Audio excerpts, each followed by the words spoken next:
El día de hoy tenemos el gusto de que casi cuatro autores nos acompañen por aquí de este libro. A mi lado derecho tengo a la doctora Marta Toriz, quien es doctora en Historia por la Facultad de Filosofía y Letras de la UNAM y cursó la maestría en Historia y la licenciatura en Literatura Dramática y Teatro de la misma facultad. Ella es investigadora del Centro de Investigaciones en Teatro Rodolfo Usigli, así como profesora de la Facultad de Filosofía y Letras también. Y creo que por ahora nada se me queda afuera, ¿verdad, Marta? Entonces, del otro lado, en aquella otra esquina, tenemos a Laura Elena Román García, quien es profesora e investigadora en artes escénicas y labora en la Universidad Autónoma de la Ciudad de México, casi siempre en el plantel Tezonco, ¿verdad? Muy bien, y trajo porra además, ya oí por ahí. Ella también es egresada de la licenciatura en Literatura Dramática y Teatro de la UNAM. Hizo la maestría en Promoción y Desarrollo Cultural por la Universidad de Coahuila y actualmente cursa el doctorado en en Humanidades y Ciencias Interdisciplinarias en la UNAM. Ok, perfecto, gracias. Muy bien, y bueno, por aquí viene Jorge, que se podría sentar aquí si gusta, pero no lo sabemos, quien también es autor, también es cómplice de esta aventura. Y a Jorge, aunque ya muchos de ustedes lo conocen, es doctor en Ciencias Antropológicas por la UAM Iztapalapa, en el área de cultura urbana. Imparte docencia e investigación en temas de antropología social, sociología de la cultura y el arte y política y gestión cultural en la Academia de Arte y Patrimonio de la Universidad Autónoma de la Ciudad de México. Tiene varias publicaciones y demás. Una servidora, yo soy socióloga, investigadora del Centro de Estudios en Artes de la Universidad Veracruzana. Desde allá tenemos un seminario de investigación en gestión cultural, que es de donde hemos estado tramando varias historias.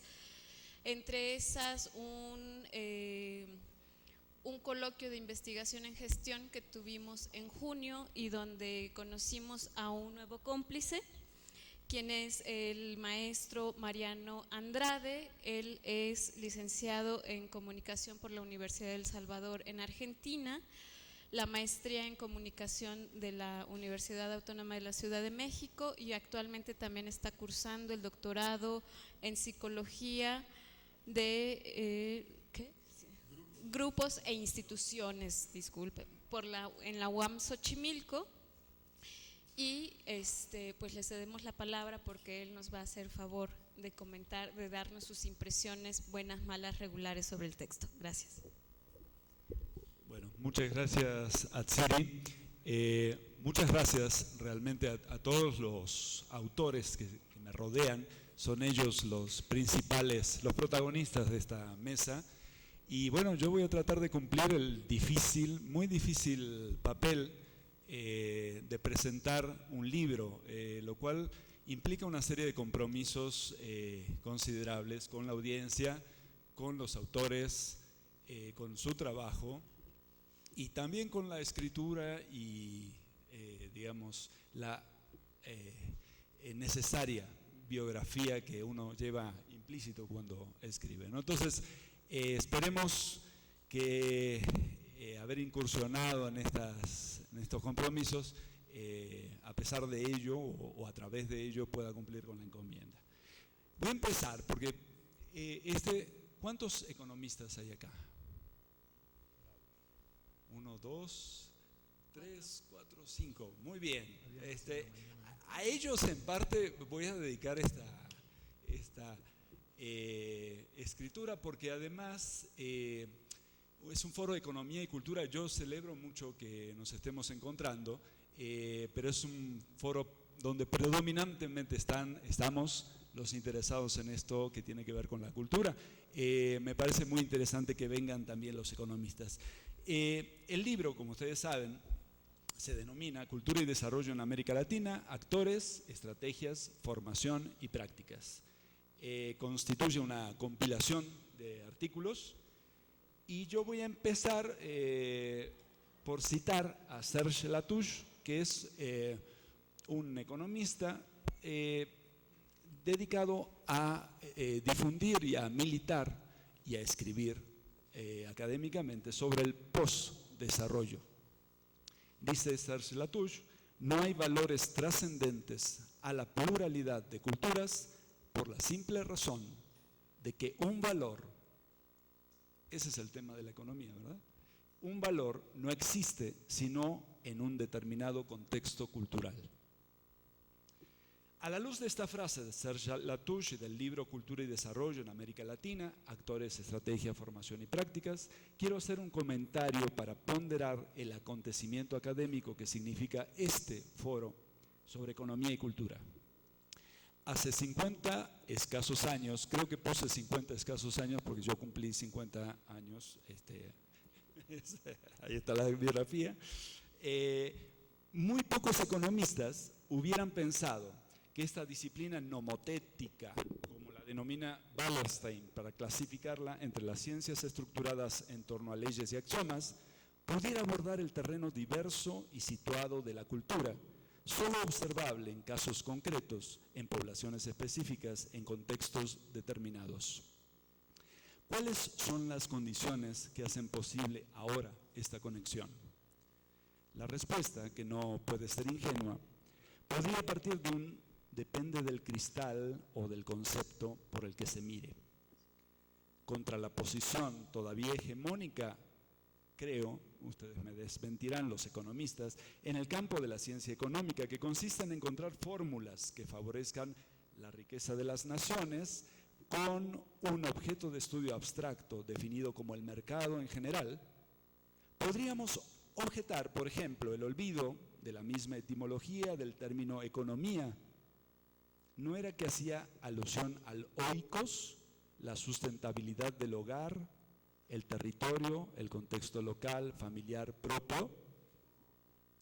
No es este el lugar para historiar cuándo el gnomo se tornó fórmula y abandonó su terruño, pero seguramente fue entonces cuando su cuerpo o su mente teórica se separó del cuerpo de la cultura y de su cultivo para tornarse ley y cifra abstracta. Probablemente fue entonces también cuando los valores se volvieron precios, los bienes se emanciparon del trabajo socialmente necesario para manufacturarlos y el lucro se convirtió en el fin último de toda empresa. Las investigaciones recopiladas por Marcela País Andrade y Atsiri Molina Roldán, bajo el título de Cultura y Desarrollo en América Latina, asumen el reto, autorizado ya por la propia UNESCO hace unos 10 años, de volver a unir esos dos campos productores de conocimientos, el de la cultura y el de la economía. El significante conector es precisamente el de desarrollo, que figura en el mismo título del libro. ¿Qué sea realmente el desarrollo? Es una buena pregunta que también corremos el riesgo de olvidar o naturalizar en un foro como este de economía y cultura, donde el desarrollo podría tomarse como equivalente a crecimiento económico. Los postdesarrollistas, quienes no por postmodernos merecen menos crédito, entienden que la idea de desarrollo encierra un eufemismo, una forma políticamente correcta de designar el colonizador mito del progreso. Por el contrario, la UNESCO, según testimonian detalladamente País y Molina en el prólogo del libro, se ha propuesto convencernos de su valor como concepto reintegrador de crecimiento y cultura.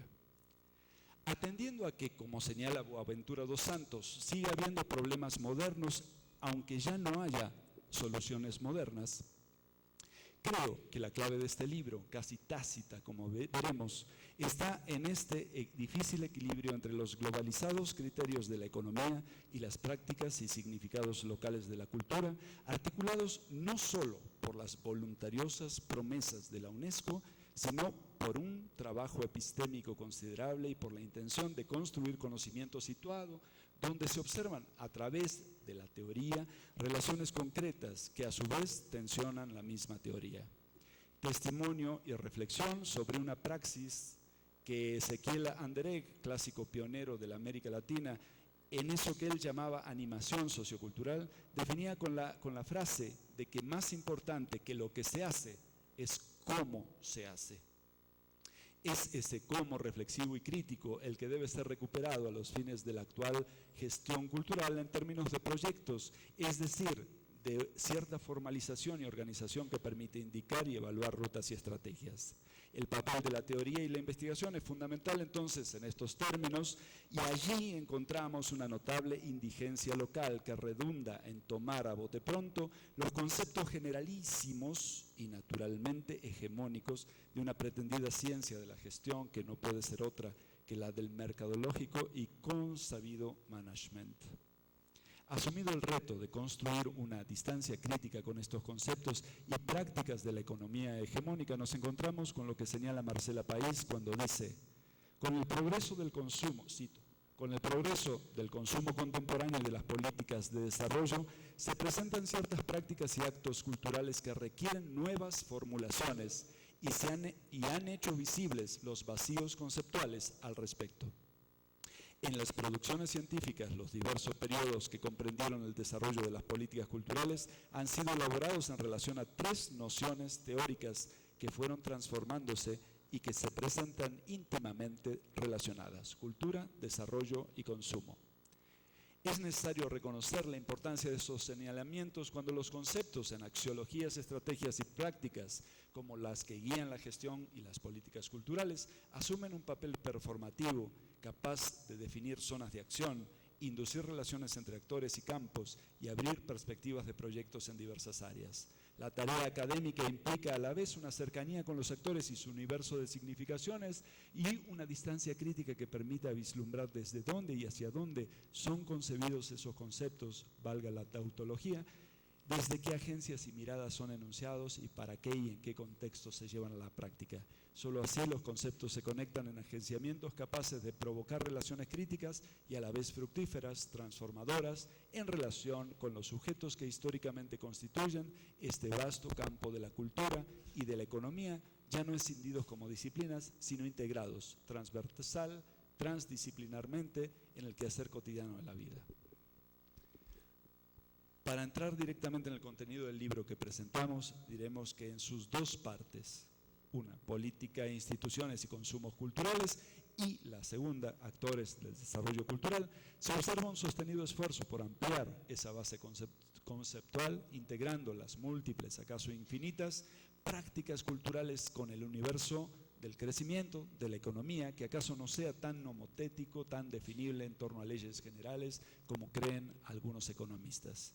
Con respecto al primer marco más general y relacionado con opciones éticas y políticas fundamentales en la dimensión de los estados nacionales, puede observarse en el artículo de Elodie Bordet sobre desarrollo y diversidad cultural en el marco de la integración regional y la globalización, cómo la UNESCO ha jugado un papel fundamental en la estabilización de la perspectiva del desarrollo cultural como término que reúne dos variables interdependientes en el marco de políticas que tienden a anclar la teoría y la práctica de la economía en torno a particularidades de los pueblos. En este sentido, el documento de la Comisión Mundial de Cultura y Desarrollo de la UNESCO en 1997 ya expresa que, cito, ya no se puede seguir concibiendo el desarrollo como un camino único, uniforme y lineal, porque eso eliminaría inevitablemente la diversidad, por lo que ya es hora de elaborar un paradigma en el que los diferentes actores sociales forjen juntos modos de desarrollo humano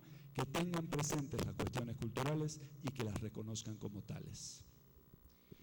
El artículo muestra cómo esos patrones conceptuales se conservan en las legislaciones de las últimas décadas en Argentina y México, se ven las burocracias institucionales que abandonan el financiamiento cultural, no permiten muchas veces que se hagan efectivas en prácticas locales, librando el quehacer cultural a criterios mercadotécnicos excluyentes y limitados, organizados de acuerdo a fines privados de lucro.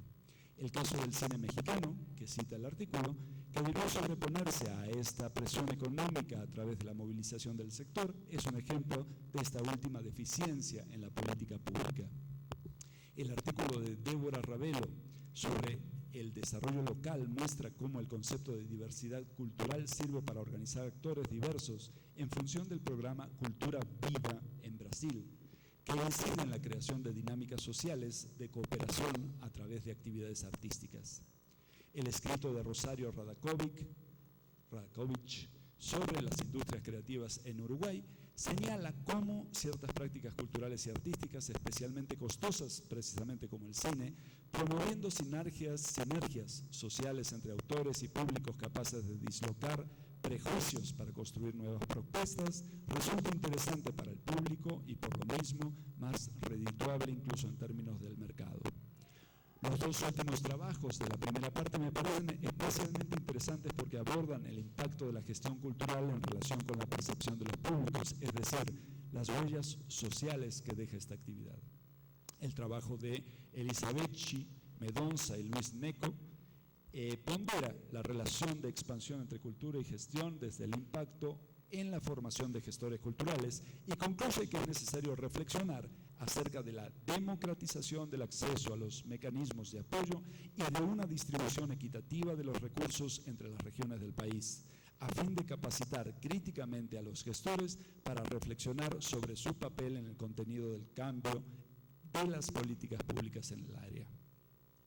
Es un tema complicado esto de cómo formar, o sea, qué tipo de formación requieren los gestores. Y aquí predomina, después de toda una investigación, el consejo de una formación crítica. El ensayo sobre gestión cultural, consumo e impacto de las artes de Tomás Peters, con que culmina esta primera parte del libro, incorpora un elemento diferencial importante.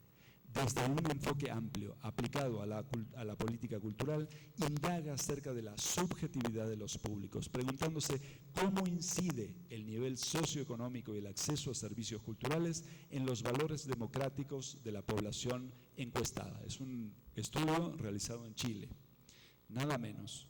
El trabajo realizado sirve como fundamento para aconsejar el fomento de políticas específicas que susciten la generación de sujetos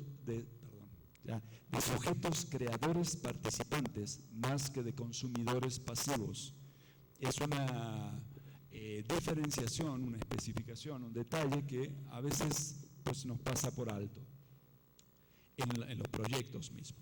Pues concluye que la participación en la creación de obras artísticas genera en los jóvenes formas de pensar el mundo que permiten configurar nuevas trayectorias biográficas.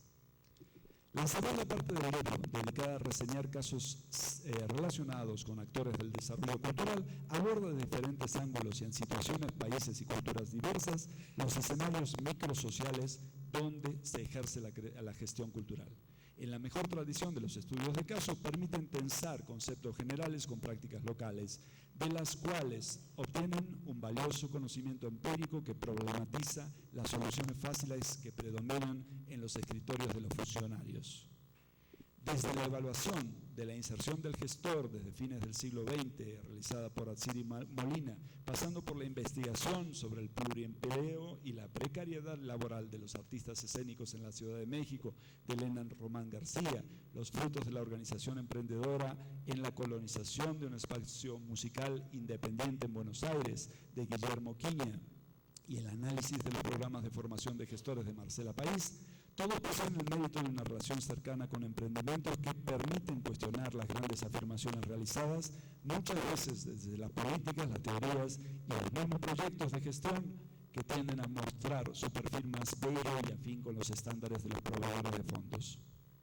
El ensayo de Jorge Linares sobre prácticas artísticas y culturales que desde la autoorganización social intervienen en contextos de violencia y conflictos extremos constituye además de una reflexión de suma pertinencia para los tiempos que corren, también una posibilidad de abrir caminos y prácticas que de manera orgánica y crítica ponderen la capacidad de las prácticas culturales para generar vínculos sociales y promover comunicación a través de fronteras simbólicas y económicas que vulneran las condiciones de vida de gran parte de las poblaciones de nuestro continente.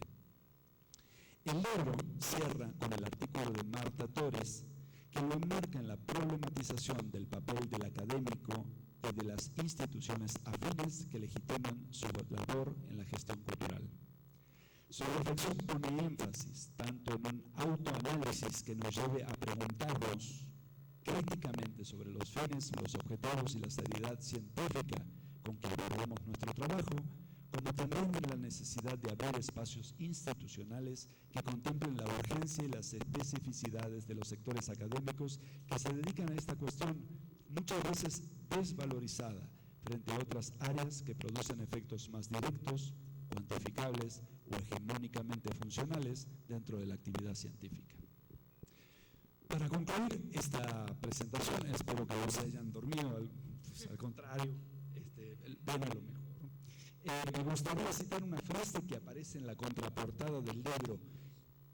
Quizás sea cierto que una buena contraportada enseña lo esencial del libro, y esto no es para que lean solamente la contraportada, ¿no? Allí se afirma sigilosamente, cito: no se puede hablar de un modelo único de gestión cultural en Latinoamérica y tampoco pareciera ser posible la traducción literal de este término a partir del inglés Cultural Management, ya que al hacerlo se invisibilizarían todas las discusiones y tensiones que aquí se han planteado. Rotundo, categórico. Y está en la contraportada, no está en los prólogos. O sea, hay que leer todo el libro, salvo que uno empiece saludablemente por la contraportada. La advertencia parecería especialmente creada para un foro como este, donde, como señalamos al principio, se trabaja en la articulación entre conceptos, instituciones, prácticas y disciplinas que abordan la posible, aunque siempre asimétrica, complementariedad entre economía y cultura. De manera casi tácita, como dijimos al principio, con la excepción de esta nota de la contraportada, el libro trabaja epistémicamente en la tarea de construir y diferenciar el trabajo con la cultura de las fórmulas de gestión que presuponen afinidades mercadotécnicas y que implican dispositivos de control prescriptivos que se integran en la lógica del know-how. En contraposición, la cultura aparece como proyecto de autonomía, como universo de significados y sensibilidades diversas, que tal como la presenta el libro reseñado, implican deslocar estos mandatos colonialmente asumidos o naturalizados por buena parte de la ciencia económica, cuando se desvincula de su función política y de la sustentabilidad vital y cotidiana de lo concreto, subjetivo y significativo, casualmente cuya acepción contemporánea bien cabe en el concepto de cultura. Cultura que tanto Caetano Veloso como Jorge González señalan como esa matria. Dice Caetano Veloso: eu não tenho patria, eu tenho matria, eu quero fratria. Está bueno. De ese sí mismo que percibimos como otro. Esta diferenciación y este trabajo en relación con lo concreto, desde una reflexión y una teoría críticas, es lo que a nuestro juicio corresponde a la mirada académica sobre la cultura y el desarrollo en América Latina.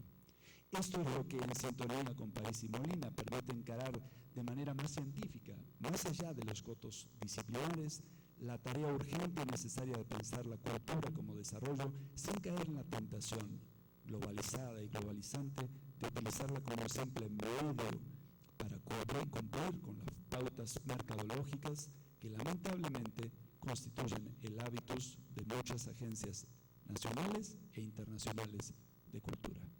Muchas gracias.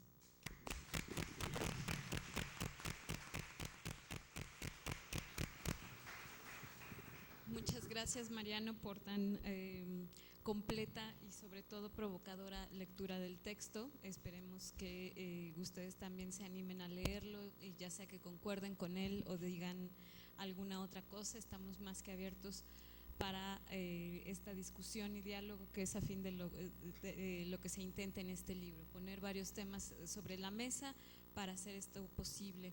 Ahora me gustaría darle la palabra inicialmente a Elena, quien tiene que salir relativamente pronto, que nos cuente un poco de su experiencia, de su texto, etc. Bueno, hola, buenas tardes a todos. Gracias por asistir. Siempre es grato ver a tanta gente en las presentaciones del libro. Agradezco también a Mariano por su presentación. No es nada fácil hacer una presentación de un libro donde hay muchos textos con diversas miradas, con diferentes formas de escribirlos. Entonces creo que el trabajo que ha hecho y que ha presentado ahorita es de merecer un afectuoso agradecimiento, ¿no? A Tsiri también, sobre todo por la convocatoria que nos hizo llegar justo para participar en el ICA, y a partir de ahí sale este ejercicio de generar el libro. Yo, para ya no tomar más minutos y sobre todo para que ustedes tengan la posibilidad de generar preguntas o comentarios en torno al texto, y sobre todo que salgan corriendo a comprarlo, aunque no tenemos muchos textos, pero esperemos, ojalá que en algún momento llegue a sus manos. Yo quisiera comenzar diciendo que creo que es un texto muy valioso porque apunta justo al ejercicio de mirar a los actores, en el caso muy concreto de mi texto.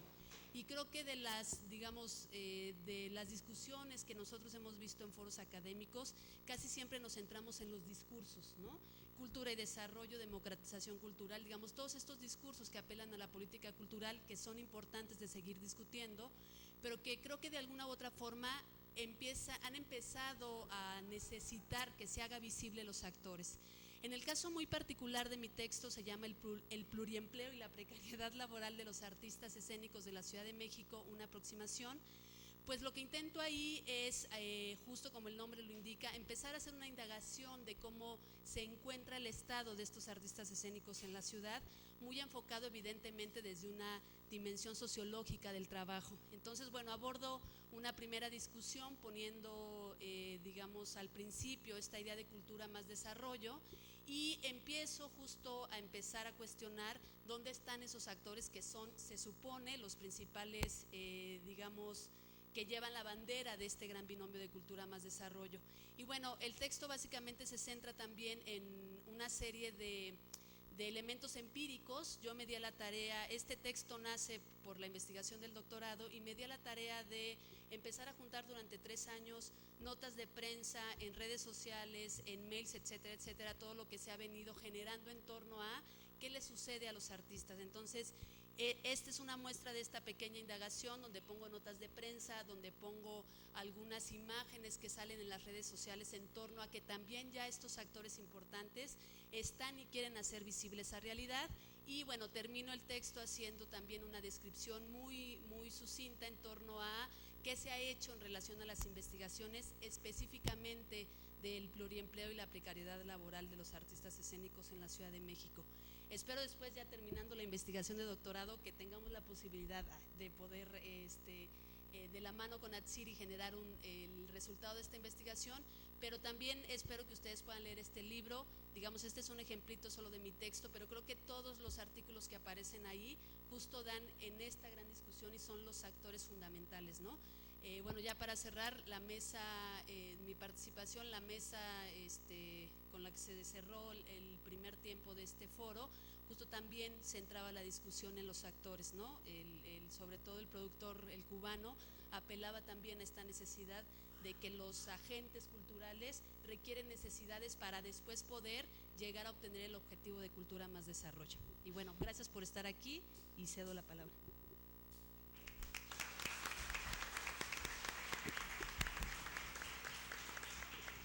Muchas gracias a Elena, de hecho a Marta, a Jorge y a todos los demás, que fuimos a fin de cuentas bastantes varios. Débora Rebello Lima, de la Casa de Rui Barbosa en Brasil, Elizabeth de Castro Mendoza, que trabaja en la Universidad Federal del Estado de Río de Janeiro, a la par de Luis Antonio do Nascimento Neco. Ellos escribieron un texto. Elodie Bordat, que viene de la Universidad de Aix-en-Provence, Guillermo Martín Quiña, de la Universidad de Buenos Aires, y Jorge Linares Ortiz, que casi nadie lo conoce, de UACM, Laura Elena, Marcela País Andrade, que viene de la Universidad de Buenos Aires en antropología, Marta Toriz, Rosario Radakovich, de la Universidad de la República en el Uruguay, y Tomás Peters, de la Universidad Alberto Hurtado en Chile. A todos ustedes muchas gracias por acudir a tal convocatoria. Bueno, antes de hablar en particular de mi propio trabajo, también quiero agradecerle mucho los comentarios que nos hizo favor de hacer al principio de esta presentación y retomar de lo último que él destacó acerca de la contraportada y que es muy cierto. Uno de los fuertes valores que tiene este compilación de tan heterogénea variedad de textos es cómo se aborda todo desde el ámbito globalizador y mundializador de las políticas culturales y sobre desarrollo, y que nos toca muy de cerca con lo que nosotros estamos viviendo en esta ciudad hoy, que es las marchas, las manifestaciones de los maestros, que tienen que ver absolutamente con lo que viene en este libro y con agarrar o tomar esto, abordarlo desde el contexto globalizador, que es en las organizaciones mundiales como UNESCO, como la Organización de Estados Iberoamericanos, como la UNESCO, acuden cada tanto tiempo los representantes de los estados a reuniones para firmar convenios. Ese resultado de esos convenios es lo que luego se va a traducir en las reformas que se están haciendo constitucionales o a nivel más local. Y entonces en este libro justamente estamos tocando un papel de diversos actores sociales que están actuando y que en el medio de la cultura y del desarrollo, y cómo a partir de que es cierto que es una obligación de cada estado firmar, después de firmar ese convenio, obedecer lo convenido, acatarlo, y entonces pasan las reformas estas y se tienen que aprobar en lo general. Por eso lo que acabamos de pasar y este descontento del magisterio de cómo es posible, bueno, sí, se tiene que firmar en lo general y allí no se puede dar marcha atrás, pero lo que sí, y que aquí, como aquí dice, las diversas habilidades culturales presentes en las especificidades, porque es cierto que no es lo mismo el profesor de la montaña de Guerrero al profesor de la Colonia del Valle o de Altavista o de San Ángel. No es lo mismo, y entonces se tienen que discutir las particularidades, y las cosas de las cláusulas o las letras chiquitas tienen que estar muy bien, muy claras, y tiene que hacerse caso también, porque también está en estos convenios mundializadores acerca de la diversidad y la inclusión y el respeto a eso. Entonces es una de las cosas que me gusta mucho de este libro, que se está tratando esas particularidades en cuanto sobre todo a la gestión cultural. Entonces en particular, ahora sí, en particular en mi trabajo, yo lo que hago es vincular la noción de ciencia, cultura y desarrollo, pero de una forma también que se relaciona con con el trabajo de Elena, de cómo no podemos hablar de artistas en general, porque como que también hay clases de artistas, ¿no? Unas clases privilegiadas y unas clases desplazadas, marginadas, y cómo se tiene también que atender ese renglón. En mi caso estoy ocupándome del trabajo de los académicos. Por ejemplo, el arte forma parte de la cultura. Vemos aquí, por ejemplo, estas obras de arte. Las obras de arte per se producen conocimiento, pero no son científicas, es arte. El arte es una cosa, la ciencia es otra cosa. Y los investigadores del arte no hacemos arte, hacemos investigación científica. Es decir, estamos produciendo, estos son bienes culturales, y lo que nosotros producimos también son bienes culturales, y desde allí considerarlos y ver cómo contribuyen al desarrollo. Entonces, yo quisiera leerles un poco de lo que digo a partir de este contexto de los convenios internacionales. Es importante tomar conciencia de la competitividad respetando las individualidades, cómo equilibrar la homogeneización y la diversidad cómo ganar fuerza frente a las otras ciencias, cómo percibir mayores recursos para desarrollar nuestra labor. Parafraseando a Canclini, los bienes culturales que producimos dan continuidad a lo que somos, a nuestra identidad, pero a veces hacen que nos vean como un paquete de estigmas, tanto así que en los últimos años ha corrido el rumor de que las autoridades del Instituto Nacional de Bellas Artes quieren desaparecer los centros de investigación por considerarlos improductivos y onerosos. Sabemos que el concepto de desarrollo ya no se refiere solo al aspecto económico y que el desarrollo social incluye esa dimensión propia de la cultura que es encontrarle sentido a lo que hacemos. No es posible contribuir a dicho desarrollo cuando nosotros mismos nos automarginamos de una participación ciudadana. Se necesita estimular otras estructuras, otras lógicas de producción, generar condiciones propicias para que, por ejemplo, la producción de los centros de investigación de las artes no quede aislada en coloquios y exposiciones locales. Bueno, con eso quiero cerrar nada más para convidarlos a seguir leyendo. Muchas gracias.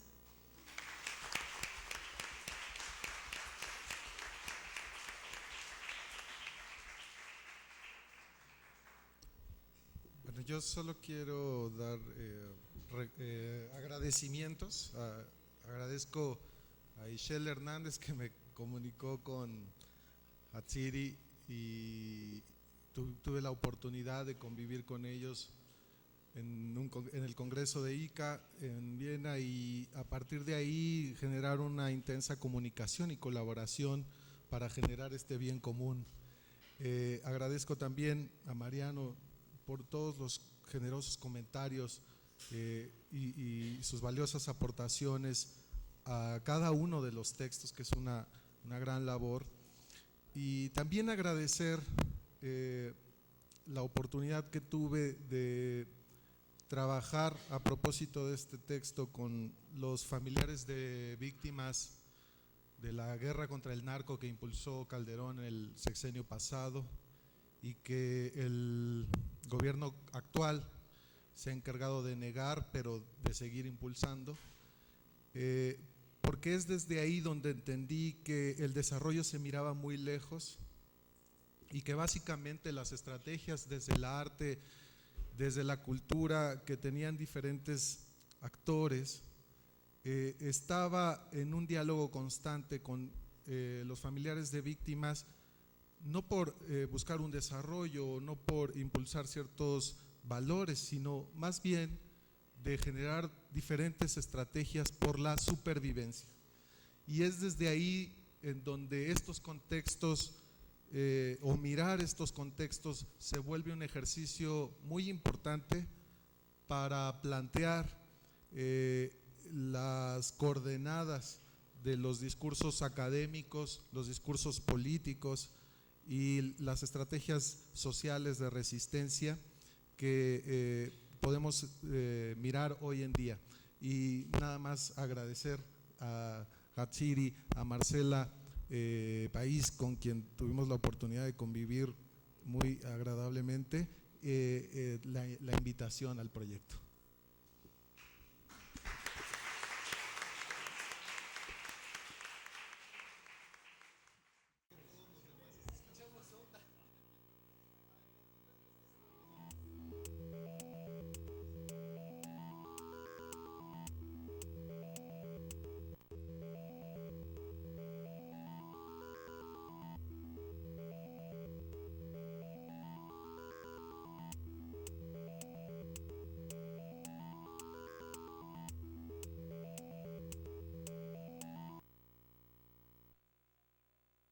Gracias a todos por su presencia en estas jornadas extendidas, sumamente importantes, de reflexión y de trabajo sobre este campo que nos coloca en perspectivas tremendamente importantes para nuestros países. Es un verdadero privilegio compartir mesa hoy con los colegas que han desarrollado un trabajo de investigación, reflexión y análisis sobre economía solidaria como en común denominador de sus intereses. No cabe duda que la economía solidaria, la economía popular, la economía sentada en las bases de construcción colectiva, social y económica constituye una de las claves fundamentales para dar respuesta a los retos de desarrollo, las perspectivas de futuro en nuestros contextos. Allí las respuestas que se den son de orden fundamental porque es el mismo lugar de donde emergen las prácticas culturales. Allí es donde surge de manera más espontánea y de manera más directa la construcción colectiva de las condiciones e interpretaciones del mundo. Así que la interpretación, así que el análisis, la observación de la economía solidaria, la economía social, la economía de la base que construye tanto la posibilidad de organización social como de la cultura, es de principal importancia. En ese sentido tenemos hoy varias aproximaciones al tema que seguramente dinamizarán, no solamente en las próximas fechas, sino en el futuro próximo, varios análisis que desde este campo de la economía alternativa tenemos que agendar para poder desde aquí llegar a conclusiones, a posibilidades y alternativas de desarrollo común. Nos acompaña Yulidia Editorial, quien nos presentará desde su texto de definición de la cultura, de qué cultura y qué desarrollo se habla, una particular perspectiva sobre este tema, al igual que los siguientes materiales: agricultura orgánica y circuito solidario, circuitos solidarios, que estará a cargo del profesor Ramón Guzmán Herrera; cajas populares en León, San Francisco del Rincón, una alternativa de desarrollo humano, a cargo de García Vázquez; y la región colega Fernando del Valle, el modelo de desarrollo, Alejandra Serrano Carrasco. En la ponencia, la primera ponencia, el programa que está Patrimonio Cultural Sostenible, conservación del patrimonio cultural, está a cargo de desarrollo comunitario, el caso de la comunidad mixteca de Tlalpan, de la escuela, en Oaxaca, a cargo de Guadalupe Manzano Vega y Carlos Ibáñez. Iniciaremos entonces con la profesora Yulidia Editorial, a quien le pediremos, como a todos los participantes de la mesa, que nos aporten unas breves líneas sobre su perfil y trayectoria investigativa para situarnos, dada la importancia en estos contextos tan disciplinares, de conocer los puntos de partida y posicionamientos desde el punto de vista de la observación del fenómeno, y que implican algo importante para reconocer las maneras en que se integran las distintas disciplinas que observan el campo. Profesora Rodríguez, muchísimas gracias. Gracias. Sí. Bueno, me llamo Yulidia, como el pueblo de Guanajuato, no Yulidia como la cantante. Soy antropóloga de la ENA, especializada en alimentación, tengo una maestría de sociología en Flaxo y estudié una maestría de todo el doctorado, me falta titularme en la Escuela de Estudios de París, en Ciencias Sociales de París. Y viví muchos años fuera y eso me permitió también estar cerca de la UNESCO. Entonces, voy a decirles rápidamente cuál es la idea. Se trata sobre todo, lo que a mí me preocupa es en primer lugar la alimentación, porque la alimentación está viva.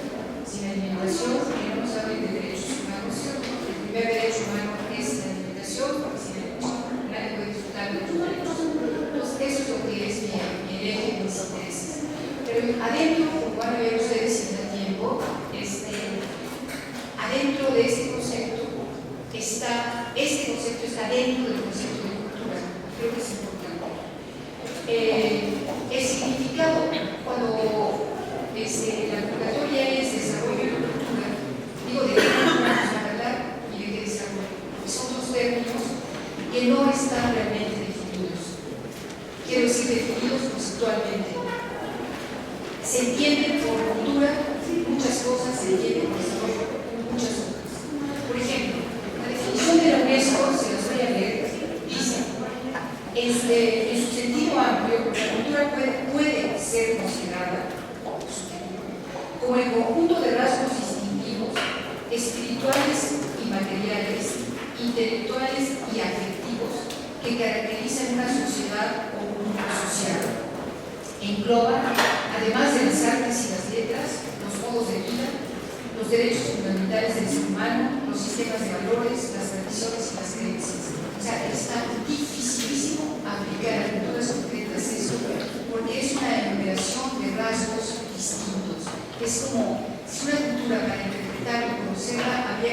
tomar esta lista que no es exhaustiva. Por ejemplo, en las enciclopedias, fíjense ustedes, en María Moliner, en español, dice conjunto de conocimientos no especializado, adquirido por una persona mediante el estudio de las lecturas sociales, etc. Conjunto de los conocimientos, grados de desarrollo científico e industrial, estado social, ideas, arte de un país o una época. Ya cuando nos dicen industrial, bueno, y donde no hay industria, todo el mundo es conjunto de valores compartidos con el mundo social. En la enciclopedia de la UNS francesa dice: cultura individual designa el conjunto de conocimientos generales de un individuo. Cultura colectiva, el conjunto de estructuras sociales, religiosas, manifestaciones intelectuales, artísticas que caracterizan a una sociedad. En la alemana, en la enciclopedia alemana, la cultura individual se define por otra palabra, Bildung, y la palabra Kultur designa el patrimonio social, artístico, ético de un grupo de individuos con una identidad común. En la italiana, la Treccani, dice que es el conjunto de conocimientos intelectuales adquiridos a través del estudio, la lectura, la experiencia, la influencia del ambiente y reelaborados de modo subjetivo y autónomo, deviniendo elemento constitutivo de la personalidad, contribuyendo a enriquecer el espíritu, desarrollar o mejorar las facultades individuales, especialmente la capacidad de juicio, complejo de las instituciones sociales, políticas y económicas, de la actividad artística y científica, de las manifestaciones espirituales y religiosas que caracterizan la vida de una determinada sociedad en un momento histórico. Es verdaderamente, podría decirles, la British y la americana, la británica y la americana más o menos dicen esto: depósito acumulado de conocimientos, experiencia, creencias, valores, actitudes, significados, jerarquías, religión, nociones del tiempo, roles, relaciones espaciales, conceptos del universo y objetos y posesiones materiales adquiridas por un grupo de personas en el curso de generaciones por medio del esfuerzo individual y colectivo. Y dice que es el comportamiento cultivado, la totalidad de lo que una persona ha aprendido con la experiencia acumulada y transmitida socialmente, etc.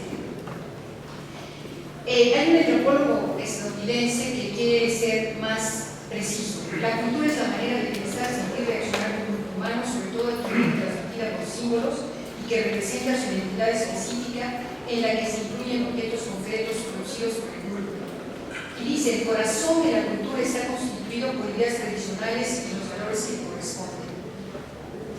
O sea, también tendría que definir qué es tradición, porque hasta donde yo sé, usan la palabra tradición para hablar de algo que no se mueve, de algo inmóvil, ¿verdad? Cosa que es falsa también. Hay un psicólogo culturalista de origen holandés que dice: cultura es la programación colectiva de la mente que distingue a un grupo o categoría de personas de otros grupos. Bueno, ya nos programaron, o sea, hay una especie de ente superior a los humanos que programa, o quien programa quién.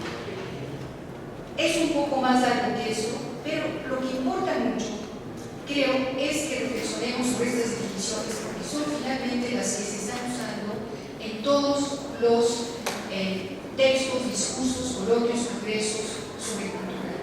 Más bien se les haga la vuelta para no afrontar este problema, ¿no?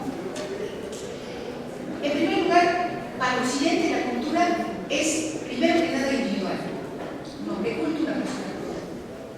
Y luego los incultos, ¿verdad? Y cuando se trata de que es colectiva, se asocia a la identidad, a la tradición de instituciones que no cambian o no evolucionan, lo hacen muy lentamente. Como quiera que sea, queda implícita la idea de desarrollo, sea positivo o negativo, o positivo o negativo. O sea, la cultura es algo que evoluciona sí, pero evoluciona según quién, desde el punto de vista de quién. Entonces, la cultura supone receptores pasivos, ¿no? Como esos programados, grupos o comunidades que adquieren inconscientemente los rasgos de su propia identidad y las instituciones que regulan su comportamiento. Entonces, la evolución de la cultura, en consecuencia, está en manos de individuos, los que leen, los que viajan, los que comprenden, esos hacen evolución de la cultura de todos los demás. Digo, así viendo muy rápido, pareciera que esa es la consecuencia, ¿no? Bueno, lo chistoso es que en ninguna definición se toma en cuenta el origen de la cultura, cómo empezó la cultura. Y en todas las citadas, ¿verdad?, se define como una cantidad de culturas que quiere ser exhaustiva. Y todos ustedes saben que un concepto no es una enumeración de las cualidades del fenómeno, sino es la mención de lo esencial del fenómeno. Entre más se enumera, menos conceptual esa palabra, ¿verdad? Bueno. Entonces, digamos que las definiciones de cultura conocidas y las que se usan son ahistóricas, son terminológicas, no son conceptos, y se parece al saco de fablas de Carlos Marx, que además tampoco a la cultura. Entonces, es tan grave el problema de no tener una definición que se ha deformado. Se habla de cultura de empresa, narcocultura. O sea, ¿a dónde vamos a parar? ¿No? Contracultura. Vaciar de contenido una palabra que no sirve, que no le sirve a nadie para pensar, reflexionar, analizar realidades concretas y sobre todo que limita la comunicación inequívoca y la comparación entre datos análogos. Lo peor de todo esto es que esa palabra, esas acepciones de cultura, permiten hablar de culturas primitivas frente a desarrolladas, inferiores y superiores, de simples y complejas, de adecuadas e ineficaces. Lo que sirve, ¿para qué sirve eso? Para justificar políticas depredadoras, para justificar el racismo originario, el dominio económico de unas culturas superiores. Entonces, es una obligación de los pensadores, de los científicos sociales, yo creo, y sobre este asunto. No me va a dar tiempo de ir más allá, me voy a ir directamente a darles cuál es la propuesta de definición de cultura. Y que la verdad se me ocurrió no porque yo sea especialmente talentosa, sino porque creo que se necesitaban dos cosas que de manera casual construyeron en mi persona a lo largo de varios años de estar con este problema de reflexión. Una es que para entender una cultura hay que saber meterse en otra. Es imposible entender una cultura si no está inmerso en esa cultura, pero al mismo tiempo, ¿por qué no se ha definido la cultura? La cultura es un obstáculo, representa un obstáculo epistemológico, como ustedes recordarán en sus clases de prepa, ya no sé si les tocó en la prepa de filosofía, pero en mi época todavía daban clase de teoría del conocimiento. Pero lo que el obstáculo epistemológico quiere decir que cuando uno está demasiado cerca del fenómeno que quiere conocer, no lo ve. Como no lo puede ver, no lo puede estudiar, no lo puede definir, no lo puede delimitar, no puede entender cuál es la esencia del fenómeno porque uno es parte del fenómeno. Eso fue un problema de la sociología contemporánea, por eso decía que no había sociología científica. Y por eso decía que la antropología sí lo era, porque la antropología sí va a estar tiempo de determinar, al menos mi que la antropología siempre veía al otro, ¿no? Y la manera de ver al otro era a través de la observación participante. Pero la observación participante quiere decir que uno se come lo que le ofrecen las personas, ¿verdad? Cuando uno va. No quiere decir que uno está inmerso. Entonces, necesitaba estar inmerso. Por cosas del destino que no tengo el momento de decirles, pude pasar a varias culturas y tener el choque cultural, que no significa lo que dice el mafioso ese de nombre japonés que habla de los choques de la cultura. ¿Cómo se llama? Es que yo no pronuncio ese nombre.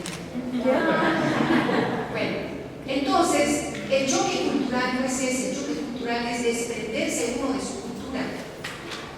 Digo yo, no es encontrar a la otra cultura, sino desprenderse de la propia.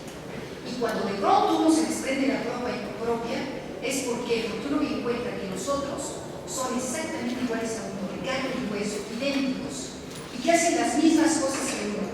Y eso permite que uno entre en esa cultura sin juicios exteriores, sin prejuicios. Y la segunda premisa que necesitaba es estar interesado en definir cultura, porque yo no soy la única que ha pasado y entrado en otras culturas. Los poetas, viajeros, escritores, muchísima gente ha entrado en otras culturas, pero no tenía la preocupación de definir qué era la cultura. Entonces, esa coincidencia me permitió llegar a, haciendo una investigación filológica, etimológica, de apunción, etc., a decir que la cultura es lo siguiente y rápidamente brevemente les pongo algunos ejemplos y si luego da tiempo, algunos otros.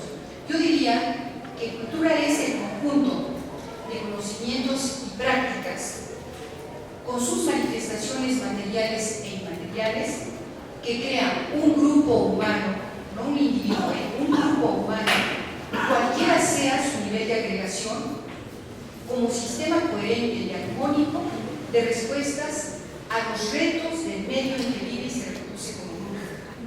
Y esa infinita capacidad de los seres humanos para crear respuestas originales a los retos de su medio natural y social, lo que explica la diversidad cultural.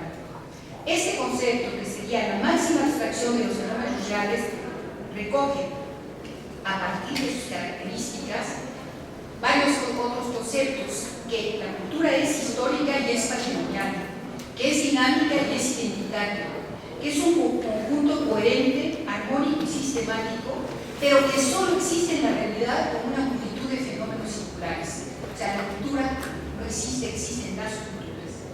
Dicho de otro modo, el origen de la cultura es simplemente las respuestas desde los homínidos hasta el Homo sapiens sobre su medio natural, que al probar su eficacia para la supervivencia del grupo, se fueron enriqueciendo con nuevas respuestas y con infinitas variantes, conforme el nomadismo los llevara a diferentes medios naturales sobre la faz del planeta.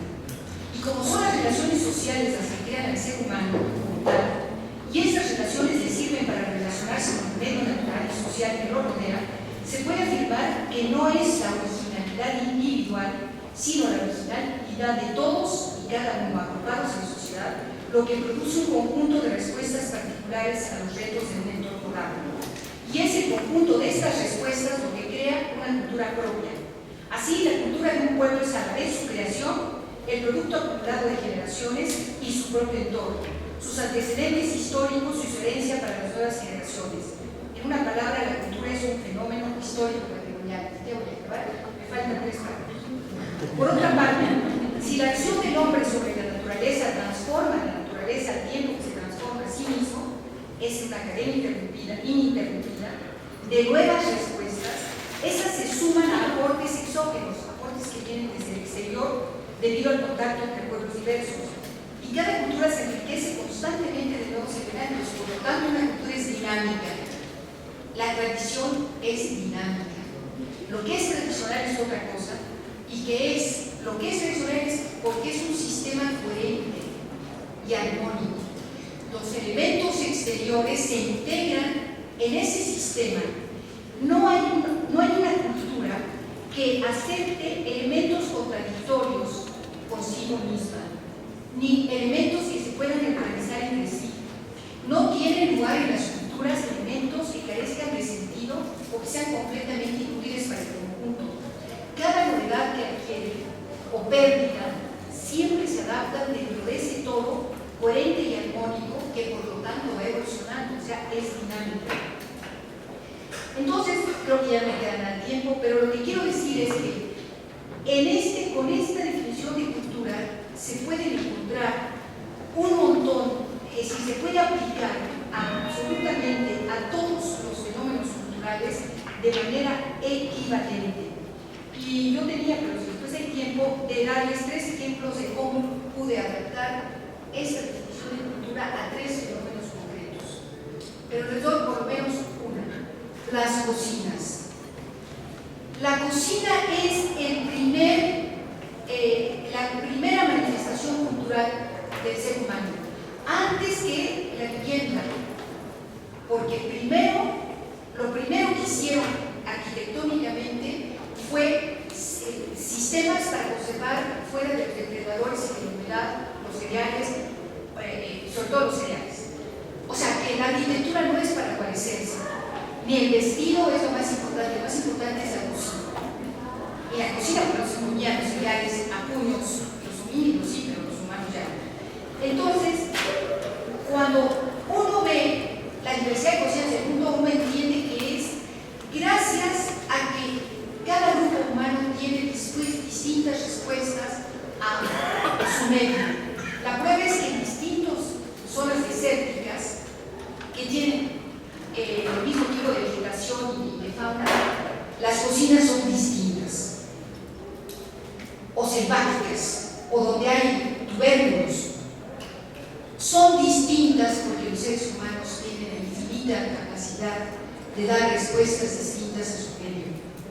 Y es ese cúmulo de respuestas distintas lo que nos llevaría a concluir, porque ya no hay tiempo, que si la UNESCO tuviera una concepción de cultura de este tipo, se vería obligada a no imponer sus criterios de desarrollo, de equidad.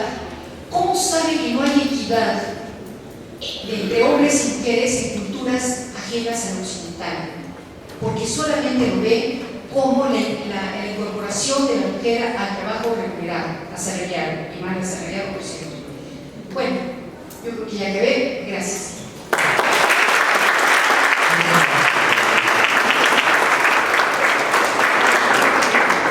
Pues continuamos con la ponencia de cultura orgánica y circuitos solidarios a cargo del profesor Ramón Guzmán Herrera. Agradecería, profesor Ramón, si puedes dar unas líneas sobre tu trayectoria en la formación. Hola, buenas tardes a todos los que están aquí presentes en este foro. Bueno, yo soy profesor, yo soy ayudante del profesor Jesús de Joan Negro, que nos encontramos realizando esta investigación sobre economía solidaria y más específicamente sobre la cultura orgánica.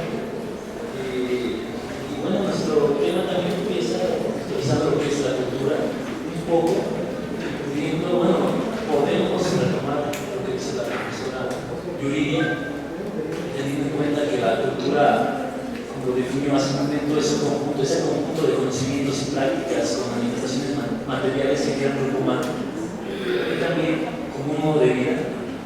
Pues podemos encontrar que, bueno, con base en este concepto de cultura y también entendiendo que es un conjunto de valores, un conjunto de costumbres, y también como respuesta, también lo comentaba la profesora Yuridia, como respuesta al medio natural, bueno, pues hay una cultura que emerge, una nueva forma de ver la vida, una nueva visión de vivir, a la que le hemos llamado cultura de la sostenibilidad, una cultura que se preocupa por tener relaciones sociales más recíprocas, más solidarias, junto con un desarrollo sostenible del planeta.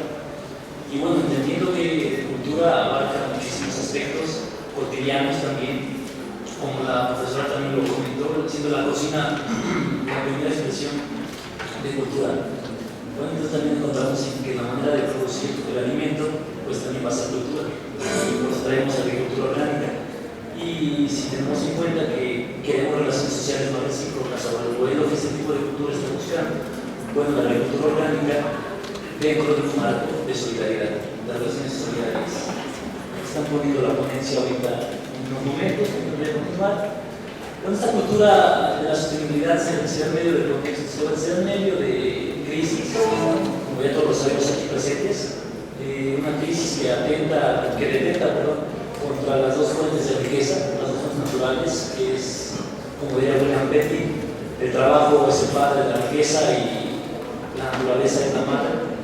Este modelo, bueno, atenta contra estas dos fuentes de riqueza, el trabajo y la naturaleza, y esta cultura de la sostenibilidad, o esta nueva visión de vivir, el convivir con el entorno, bueno, pues se preocupa por esta relación hombre-naturaleza. Hacemos énfasis en una herramienta teórica que utilizamos en economía sobre todo para comprender de mejor manera el proceso hombre-naturaleza, tomando o recurriendo, bueno, a la termodinámica como economía de la física, economía de la materia y energía, y también la economía política para comprender de mejor manera las relaciones sociales y producción. De esta manera, este enfoque teórico de economía política ecológica, bueno, pues es un enfoque transdisciplinario y multidisciplinario. La siguiente, por favor. Georgescu Robe es la punta de lanza en estos estudios, no se lo han escuchado. Romano. Él recurre a la termodinámica y él menciona que el proceso económico se debe entender como un proceso de intercambio de materia y energía con el resto del universo. No maneja como un sistema cerrado, como un sistema donde solo se intercambia dinero, ingresos, trabajo, empleo, y nunca se nos menciona, nunca tenemos esa perspectiva que también hay intercambio de energía y materia. Y el recorrido de la termodinámica, bueno, pues recorre las primeras dos leyes de la termodinámica. La primera, la conservación de la materia, creo que todos la conocemos bien. La materia no se crea ni se destruye, simplemente se transforma. Y la segunda, la ley de la entropía. La entropía en sí es una medida de energía no disponible. Si tenemos en cuenta que la energía existe en dos estados cualitativamente distintos, que es energía disponible y energía no disponible. ¿No? Por ejemplo, tenemos un trozo de carbón. Bueno, nuestro trozo de carbón es energía que está disponible para nosotros. ¿En qué sentido? Con energía podemos generar calor, prendemos fuego y nos genera calor. Es energía disponible, pero al momento de que es consumido un trozo de carbón, ¿qué pasa cuando se disipan cenizas, se quema? Y esta materia, esta energía del carbón no aumentó ni disminuyó, simplemente se transformó.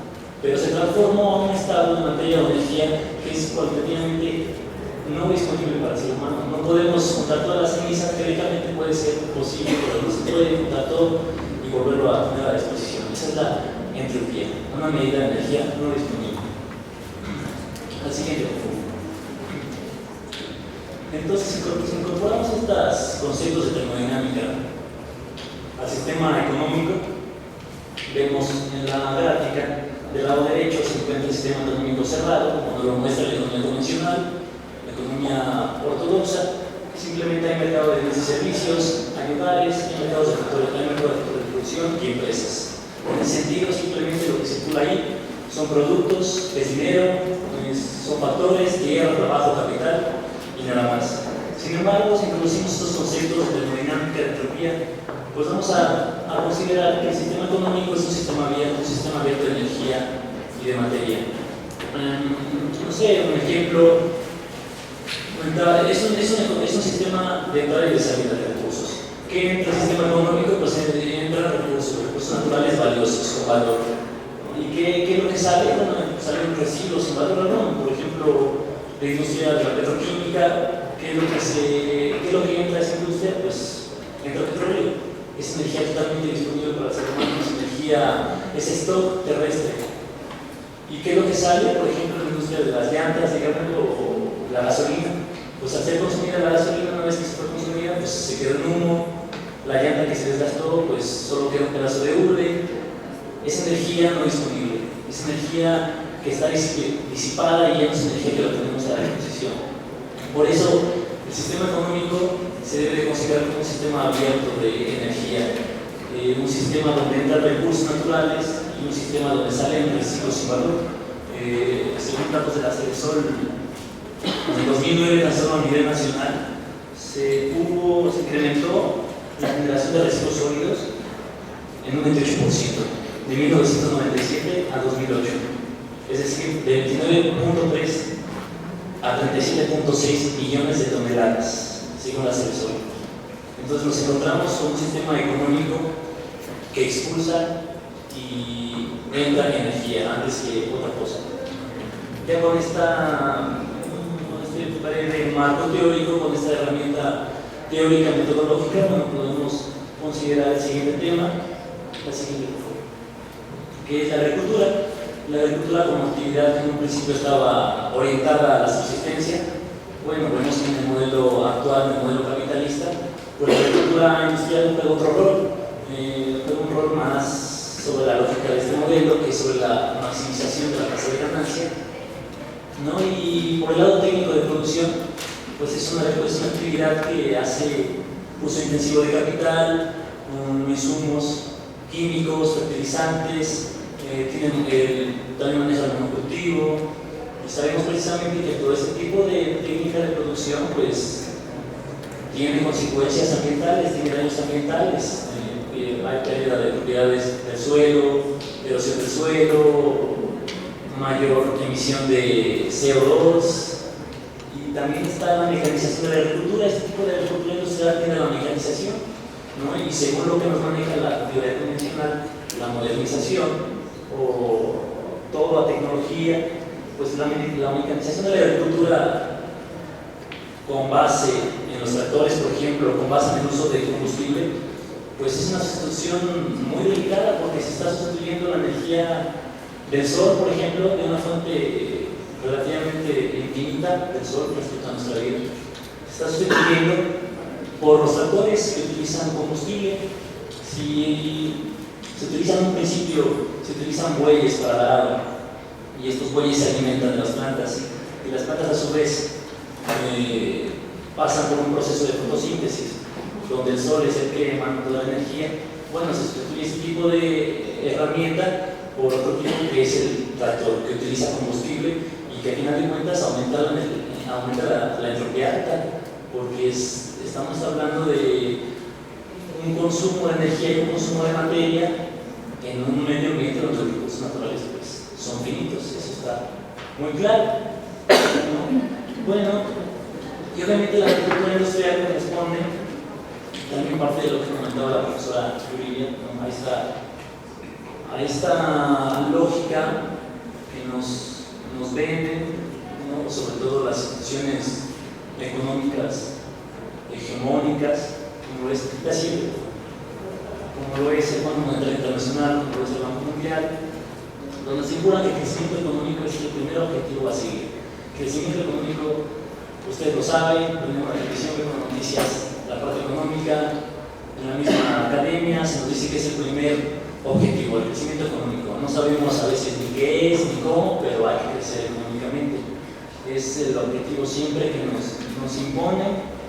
Es parte de este paradigma dominante de desarrollo y pues nos damos cuenta que los principales países que promueven estos objetivos pues son los países que más consumen energía y de manera indiscriminada la consumen. La siguiente, por ejemplo, tenemos aquí una gráfica rápidamente el consumo de kilowatts per cápita. Nos damos cuenta que los primeros 4 países son los más altos de mayor consumo, son los países desarrollados, son los países industrializados, que son los que más consumen contra países en vez de desarrollo, como se les llama, entre los que está Venezuela, México y Honduras. Y pues viendo esos datos podemos hablar de deudas financieras de los países en desarrollo contra deudas ecológicas de los países desarrollados. Nada más. La siguiente. Bueno, y como respuesta ante eso, también como comentaba la profesora, una respuesta medio natural, esta cultura que se emerge, bueno, promueve, entre otras cosas, del lado de la alimentación, del lado de la producción de alimentos, la agricultura orgánica, ¿no? A través también de una producción que esté libre de insumos químicos, que promueva las propiedades naturales del suelo y también teniendo de fondo lo que significa sostenibilidad, ¿no? Entendiéndolo como una garantía de la vida del planeta y la de sus habitantes. Bueno, la siguiente, por favor. La agricultura orgánica, como mera actividad productiva, ¿no? puede estar sujeta también a la valorización del capital, ¿no? Walmart México en 2009-2008 anunciaba su incremento de volumen en ventas de este tipo de productos, lo cual significa que puede estar esta actividad productiva también sujeta a la lógica del capital. Lo que se viene promoviendo y lo que se está promoviendo también y se está actuando es agricultura orgánica, pero dentro de circuitos solidarios, dentro de una racionalidad basada en solidaridad antes que otra cosa, y entendiendo el desarrollo no como un crecimiento económico, ni como un consumo infinito, ni como un crecimiento exponencial, sino entendiendo el desarrollo pues como el arte de realizar los potenciales de un individuo en primer lugar, de una comunidad, de una sociedad y de la especie humana. Eso se entiende como desarrollo humano. Un economista, Max Neff, está muy metido también en la cuestión de desarrollo humano, desarrollo a escala humana. Entonces la economía solidaria también maneja mucho este concepto de desarrollo a escala humana antes que desarrollo material, ¿no? Y en ese sentido, bueno, es importante manejar la identidad propia y cultural del grupo para que este tipo de actividades productivas funcionen para que el sentido de pertenencia de uno hacia el grupo sea el eje que dé fuerza a toda la actividad productiva que se va a llevar a cabo. La siguiente, por favor, nada más ya por último, para terminar, para hacer contexto en esto de la producción agrícola. Bueno, vemos que el continente que va por arriba en la producción es Oceanía, le sigue Europa con 27%, México se encuentra ahí en Latinoamérica con el 23%, bueno, y Asia, América del Norte y África, pues son los que participan en menor medida. La siguiente, por favor. Y el caso de México es muy interesante porque es el tercer país con mayor número de productores de agricultura orgánica, el tercer país. ¿Y por qué se da esto? ¿Por qué tienen tantos productores? Porque es la principal manera de organización del trabajo en ese tipo de actividad, en cooperativas, sobre todo en Oaxaca, en la zona de Oaxaca, en la zona de Chiapas, y también es el primer lugar en país con mayor superficie dedicada a la producción mundial de frutas tropicales. Su mayor incremento de volumen de producción fue del 74%, del 2004 al 2009. La siguiente, por favor. Y bueno, lo que les comentaba, la organización de miles de pequeños productores en cooperativas es la principal forma. Algo muy interesante es que la participación indígena en el 2005 sobre la producción nacional fue del 57%, la producción indígena, mientras que en 2008 se incrementó al 82%. Y en esa producción indígena, en esa producción en comunidades, pues juega un rol muy importante la identidad cultural y la cosmovisión, ¿no?, en torno a todas sus creencias, a todos sus valores. Y por cuestiones de tiempo, es todo. Gracias. Muchas gracias. Continúa la sesión con la ponencia Cajas Populares en León y San Francisco del Rincón, una alternativa de desarrollo urbano, por Xochitl Ninel García Vázquez. Muchas gracias, maestra.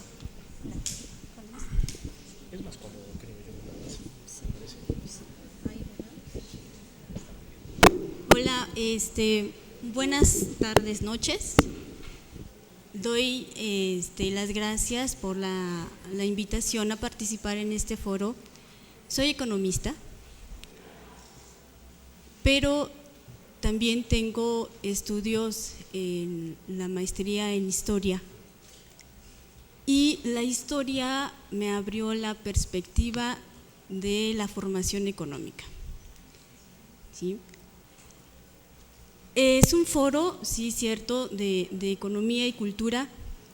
Hace rato se preguntó en la presentación del libro que levantaran la mano quienes fueran economistas, y creo que había muy poquitos.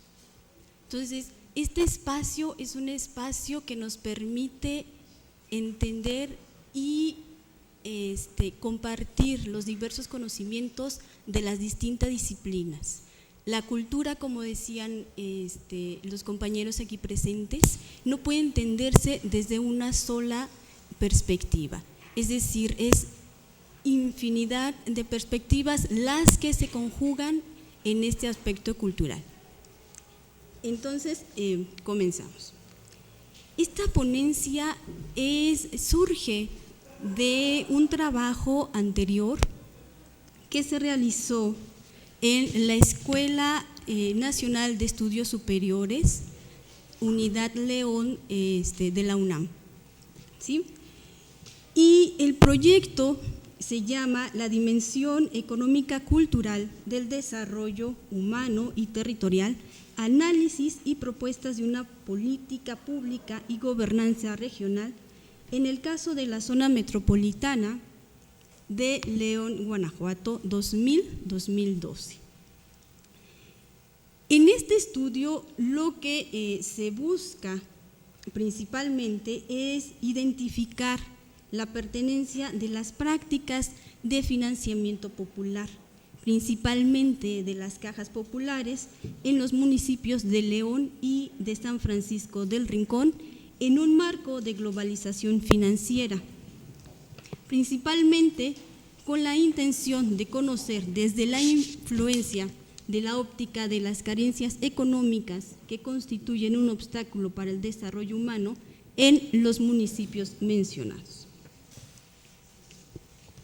Antes de pasar a las reflexiones referentes al desarrollo humano, hay que anotar, primero, que Guanajuato desde por lo menos 1950, que comenzó el movimiento contemporáneo o moderno, ¿sí?, cooperativista en México, ha sido uno de los estados o de las entidades de la República Mexicana con mayor presencia de cooperativas, ¿sí? Llámese cajas de crédito, cajas de ahorro, cooperativas de producción, cooperativas de consumo. Entonces, ha sido una de las entidades con mayor movimiento cooperativo a nivel nacional. A ese respecto, el municipio de León ha desarrollado en el 2001 19 cajas populares de un total de 94 cajas populares asentadas en toda la entidad guanajuatense, lo que lo ubicó de manera particular en el municipio con el mayor número de cooperativas financieras y, de forma general, como les decía, a Guanajuato como la entidad de mayor presencia de cooperativas solo en el ámbito financiero, ¿sí? Para 2013, tan solo la Caja Popular Mexicana, que es la de mayor presencia en la entidad, cuenta en el municipio de León con 31 sucursales y en San Francisco del Rincón con 3 sucursales. ¿Sí? ¿Qué procesos confluyen en el incremento exponencial de las cajas populares y de San Francisco del Rincón en los últimos 10 años? Lo que nosotros encontramos fue que la manera para tratar de responder esta cuestión no solamente debía hacerse a través de la economía, ¿sí? Entonces, lo que nosotros hicimos fue establecer mecanismos y metodologías que inclusive en la economía no se habían dado, como las entrevistas, pero que en otras disciplinas es la fuente principal de información o de acercamiento hacia una investigación. Fue entonces que nosotros comenzamos a hacer las entrevistas a los habitantes de estos dos municipios, en León y de San Francisco del Rincón, y se encuentra uno con una diversidad enorme de personas que obviamente están dispuestos a hacer la entrevista, hay otras que no, y de personas que ni siquiera no conocen qué son las cajas populares, hay otras que sí las conocen, pero que inmediatamente a los 2 o 3 años de haber ingresado, su experiencia no fue tan grata y no la recomienda, ¿no? ¿Cómo entonces se dio esta parte de la investigación? Si nosotros partimos de este concepto de las finanzas populares, lo que vamos a encontrar es que, al igual que la definición de cultura, no hay una definición única o exclusiva de lo que es las finanzas populares. Desde la óptica o desde la perspectiva de la economía, se ha acercado a las finanzas populares desde las microfinanzas. ¿Qué quiere decir? A estudiar los flujos de créditos y préstamos que se realizan en pequeño, ¿sí? En ese sentido, entonces, lo que hemos puesto como finanzas populares es la definición que ustedes pueden ver ahí. Son todos aquellos mecanismos que utilizan la población de escasos recursos para acceder a los servicios financieros. Llámense en estos tandas, guardadito bajo el colchón, préstamos entre amigos, parientes, entre agiotistas, ¿sí? Son todos esos mecanismos. La siguiente, por favor. ¿Cómo nos acercamos a esta dimensión de las finanzas populares y de las cajas populares? Hay nosotros proponemos estas tres dimensiones, desde lo cualitativo, es decir, cómo se están conformando estas cajas populares, cómo es que cuáles son los tipos de créditos que establecen, el número de socios, y desde lo cuantitativo, cómo se está expandiendo la conformación de las cajas populares en estos dos municipios. Y un elemento fundamental ha sido su profesionalización, ¿sí? En un principio las cajas populares eran y estaban muy ligadas a esta parte de los movimientos católicos en el país. Fueron uno de los primeros que comenzaron a conformar estas cajas populares y que después de 1970 hay una separación de este movimiento católico. Y lo que nosotros proponemos es que esas dos dimensiones se integren y se relacionen con la perspectiva del desarrollo humano. La siguiente, por favor.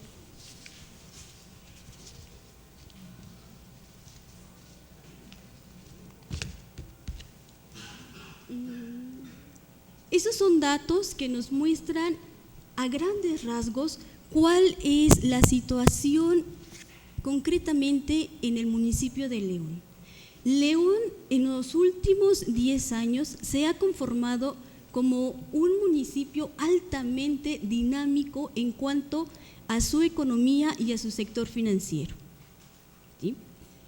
Se puede ver que se ha conformado de tal manera que ha tenido un crecimiento de su Producto Interno Bruto impresionante, que lo ha colocado entre los primeros 10 municipios con mayor crecimiento bruto de su PIB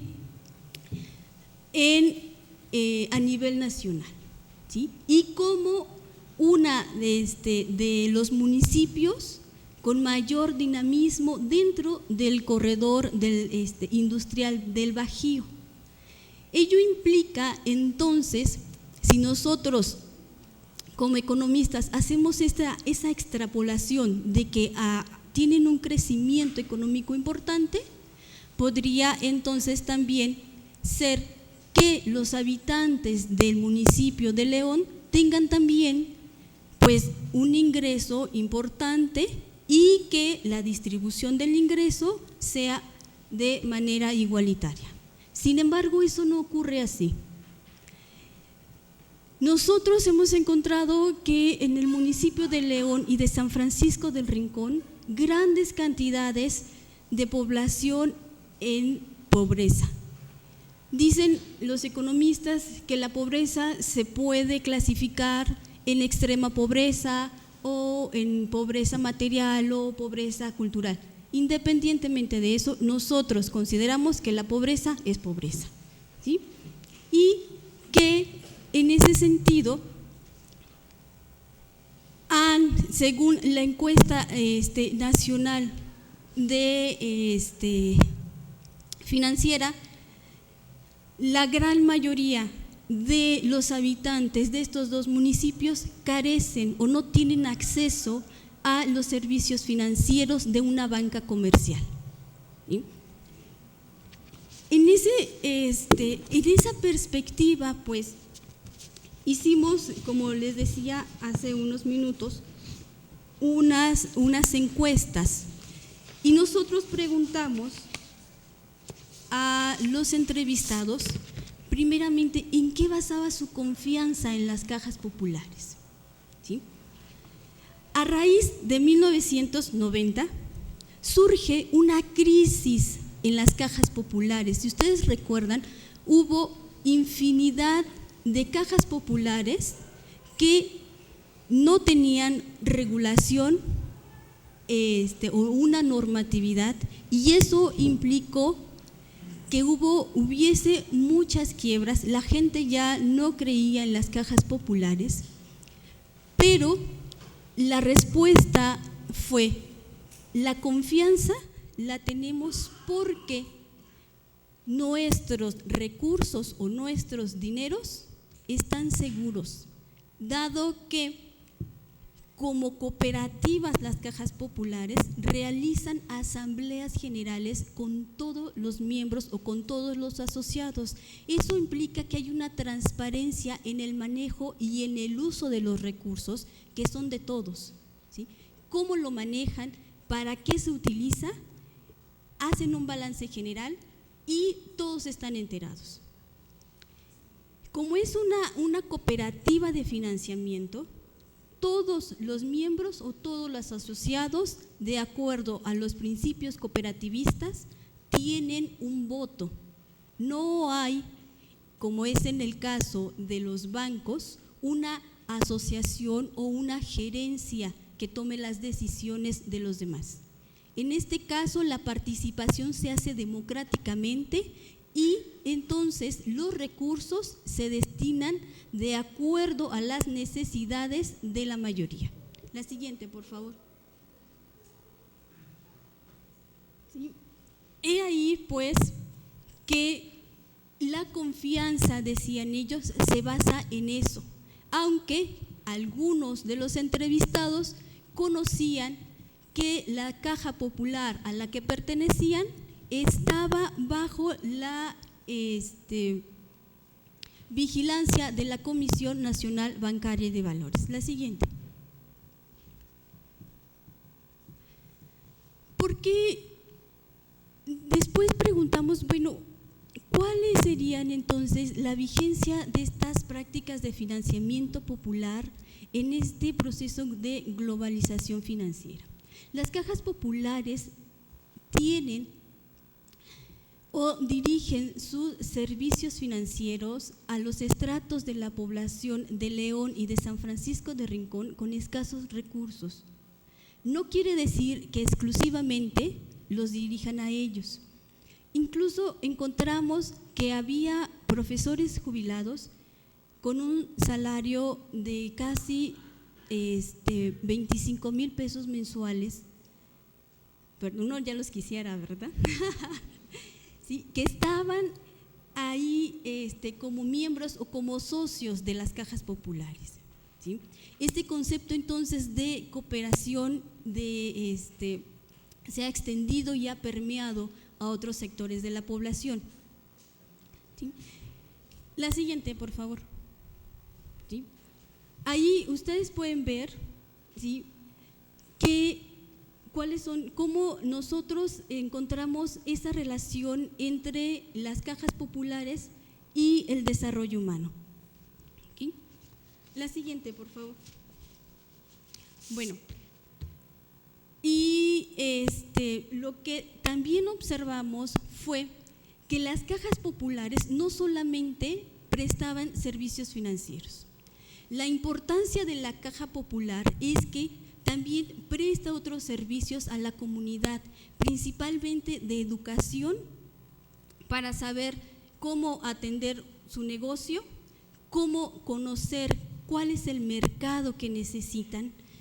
También enseña y educa a la población para que ésta ahorre, pero no de forma individual. Se preocupa y promueve el ahorro familiar, es decir, todos los miembros de una familia, desde el pequeñito de 5 años hasta el adulto mayor, pueden ahorrar, ¿sí?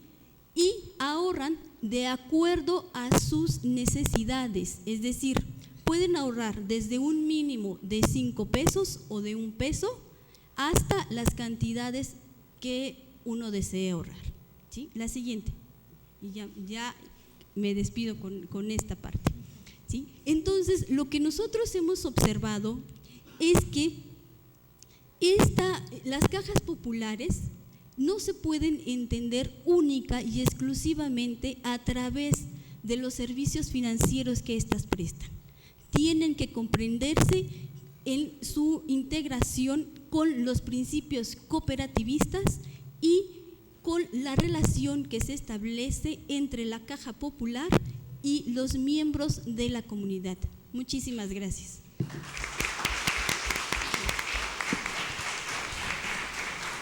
Gracias, maestra Sutil. Continuamos en esta estupenda mesa de reflexión, hay que decirlo, con el siguiente que es la última ponencia de nuestra tarde de trabajo y de estudio hoy sobre el tema de economía solidaria. Es la ponencia La región alfarera de Armantenango del Valle, un modelo de etnodesarrollo a cargo de la maestra Alma Alejandra Soberano Serrano. Muchas gracias, Alma. Gracias. Buenas tardes. Bueno, yo soy Alma Soberano, mucho gusto. Soy licenciada en Derecho por la UNAM y maestra en Administración por la Universidad Autónoma de Chiapas. En la actualidad me encuentro cursando un doctorado, el doctorado en Estudios Regionales, y esta ponencia y esta presentación son parte del trabajo de investigación que estoy realizando por esto de la obtención del grado. La siguiente, por favor. Habría que empezar a decirles por qué esta investigación. Como ustedes sabrán, Chiapas es un estado de la República en la que existe una diversidad cultural muy marcada, en la que hay pobreza, como bien se ha dicho en la mesa, y en la que el trabajo de las mujeres ha estado más enfocado, sobre todo cuando hablamos de mujeres indígenas, que Amatenango de Valle es una región indígena celtal, ha estado enfocado a orientarse como un trabajo que concebimos como auxiliar, como de segunda, como que los varones son quienes, a través de la agricultura o la ganadería, son quienes proveen los recursos económicos principales para la familia. Y con esta idea yo inicié mi investigación. Llegué a Matenango del Valle porque es una región alfarera. Y considero que de las actividades artesanales en el país, la alfarería es de las menos atendidas. Yo tuve la oportunidad de trabajar durante varios años en un programa del gobierno federal que se llama FONAES, de la Secretaría de Economía, y tuve la oportunidad de trabajar en Chiapas con las mujeres indígenas que eran artesanas. Entonces, en específico las alfareras siempre me generaron una especial atención, porque por el tipo de trabajo que realizan, su comercialización se complica por la distribución y el manejo de los productos que realizan. Y con estas concepciones que estamos escuchando, hace rato le decía a la maestra Yuriria que me hubiese encantado escuchar su disertación sobre el concepto de desarrollo, porque cuando me presento ante esta investigación, yo no concibo el desarrollo como esta capacidad que también mencionaba Ramón, gracias Hugo, te iba a decir Ramón, de la mayor ganancia que tenemos que tener para el crecimiento económico, ¿no? Entonces, ante este planteamiento y ya buscando un marco teórico en el cual apoyarme en la investigación, encuentro que existe algo que se denomina etnodesarrollo, que seguramente aquí, como hay varios economistas, comprenderán a mayor profundidad que yo, de lo que a mí me interesa retomar dos aspectos fundamentales. El primero, que toma el etnodesarrollo como la posibilidad de una cultura diferenciada, de asumir el cómo me conduzco, cómo decido yo que voy a llevar mi vida adelante. Y el segundo, esta idea de que el etnodesarrollo está profundamente vinculado con el territorio. Y en esta profunda vinculación con el territorio, la alfarería evidentemente depende de los productos básicos de la región. Si no tuvieran el banco de arena que tienen, si no tuvieran la materia prima que necesitan para elaborar su producto desde las épocas prehispánicas, pues no sería seguramente una región de cerámica, ¿no? La siguiente, por favor. Al interior de la concepción del etnodesarrollo, yo también descubro, ya una vez estando adentro de Matenango del Valle, que la posibilidad que tienen de hacer crecer su actividad como un factor productivo que les sea redituable, que realmente les sea rentable, tiene que ver más con cómo se organizan, con cómo trabajan ellas, con cómo, por ejemplo, el gobierno les ofrece los apoyos. Entonces, me dedico en algún momento a investigar un programa que fue muy famoso en mi estado, que se llama Marca Chiapas, y fue muy famoso porque fue el programa puntero de la Secretaría de Economía del sexenio anterior. Entonces, cuando llego y pregunto cómo está esto de Marca Chiapas, me sorprendo al descubrir que es un programa que certifica productos y que de la amplia gama de productos que hay de las alfareras, en ese entonces solo las alfareras, según yo, de Amatenango del Valle, solamente tienen certificados unos jaguares. Y entonces al ver, bueno, ¿y por qué solo certifican los jaguares? Pues ya comprendo que el proceso de certificación tiende a crear al interior de las mujeres alfareras conflictos. Y entonces rompe esta armonía o esta forma de trabajo colectivo que tienen, que luego descubro en la teoría se denomina capital social. Y tiene que ver con estas relaciones de confianza, estas relaciones de cooperación que se dan por el simple hecho, desde el nivel más básico de análisis, porque la alfarería se transmite de generación en generación. Entonces, es una actividad que la madre y la hija comparten, en la que se dan diferentes factores de capital social y que exponencialmente pues, se va hacia la localidad, hacia la comunidad, no exclusivamente queda en el seno familiar, ¿no? La siguiente, por favor. El apartado específico de esta investigación es resultado de unas entrevistas a profundidad que realicé, porque a través de estos programas de gobierno descubro que existen 4 mujeres alfareras que son representantes de organizaciones sociales aceptadas y reconocidas por el Estado, es decir, formales, son sociedades cooperativas o asociaciones, o sociedades civiles, que tienen a las mujeres lideresas y que cada una de ellas tiene a un número de mujeres ya organizadas bajo su dirección y que son, por ejemplo, Carmen Vargas, que es un caso sui generis porque ella no es de Amatenango y no se reconoce, porque no es alfarera, ella solamente es comerciante, ella es intermediaria en Amatenango. Simona, Esperanza y Albertina. Albertina es una alfarera mayor en relación a las otras 3, que fue como el estandarte de la alfarería en el sexenio de Vicente Fox. Y ahora, en este sexenio actual, pues ya está pasada de moda para las políticas, los programas gubernamentales, y Esperanza es la que está saliendo como que en su lugar, ¿no? Es la que está más joven y está asumiendo ahorita el papel de lideresa de Amatenango. O sea, si el gobernador va a tomarse una foto a Amatenango del Valle, busca Esperanza. Es con quien va y hace esta postura desde el gobierno, ¿no? Desde la fotografía. La siguiente, por favor. Nosotros llegamos a estas 4 alfareras, porque la primera persona con la que acudimos fue con el síndico municipal y le preguntamos, oiga, si aquí le queremos preguntar quiénes son las mujeres lideresas, pues quiénes son, y nos dio estos 4 nombres y coincidió en todos los sentidos, ¿no? Entonces, bueno, vamos a precisarnos un poco, a centrarnos un poco en Amatenango del Valle. Amatenango del Valle es uno de los 17 municipios que componen la región socioeconómica 2 del estado de Chiapas, en la región Altos, ahora llamada Celtal-Tzotzil. Por consiguiente, es la región en la que está San Cristóbal de las Casas y está ubicada, si alguno de ustedes ha ido a Chiapas, seguramente ha ido a San Cristóbal de las Casas, y está ubicada sobre la carretera panamericana entre 2 municipios importantes que son Comitán y San Cristóbal, a 42 kilómetros de San Cristóbal. Pero quiero decir con eso que tiene un paso directo a la carretera panamericana y para las cuestiones turísticas del estado, pues es una carretera obligada. En el caso de ir a conocer los lagos de Montebello, por ejemplo, tienes que pasar por ahí para conocer a Amatenango del Valle, para llegar a los lagos de Montebello, perdón.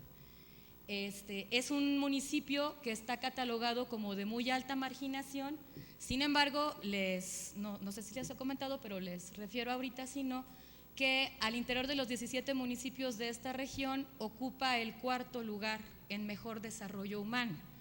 Que bueno, podría decirse, bueno, de 17 está en el 4º, pero si consideramos que los otros 3, uno es San Cristóbal y el otro es Teopisca, pues esos son de veras un desarrollo diferente, aquí hay mucho turismo y todo. Amatenango es más modesto, ¿no? Por decirlo de alguna manera. Las principales actividades económicas registradas, tanto en el INEGI como en los sistemas estadísticos de Chiapas, son la agricultura, con el maíz y el frijol como principales cultivos, y la ganadería, aunque con muy poca participación, pero la alfarería no aparece registrada de ninguna manera como actividad económica, no como manufacturera, ni como industria.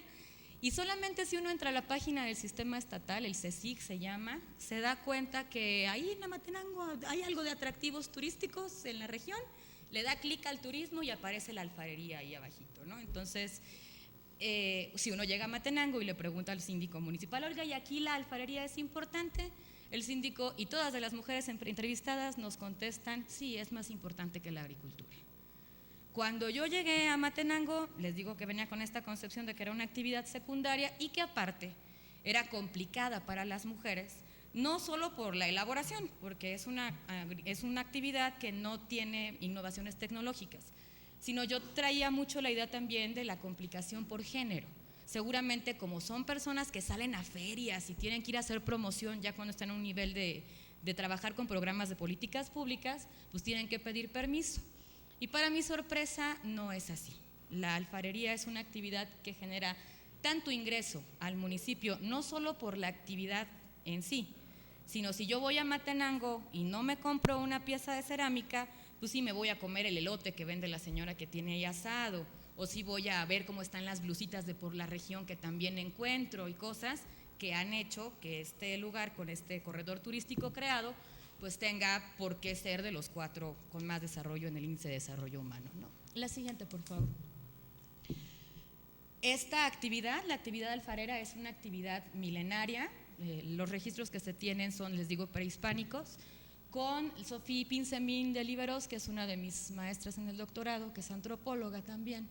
Tiene muchos estudios con relación a la alfarería de Matenango y en todo momento evidencia que la forma de trabajar la alfarería o la cerámica en aquel momento, desde aquellos momentos hasta ahorita, es la misma.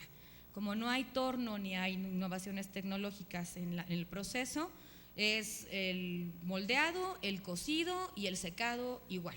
Y se ha hecho así desde épocas prehispánicas, ¿no? Son las mujeres de todas las edades quienes principalmente practican y conservan esta actividad. Esto es curioso y es interesante porque dice principalmente porque hay una manera de enseñanza que va de madre a hija que me hizo a mí sospechar cuando entré a preguntarles de los jaguares, la elaboración de los jaguares.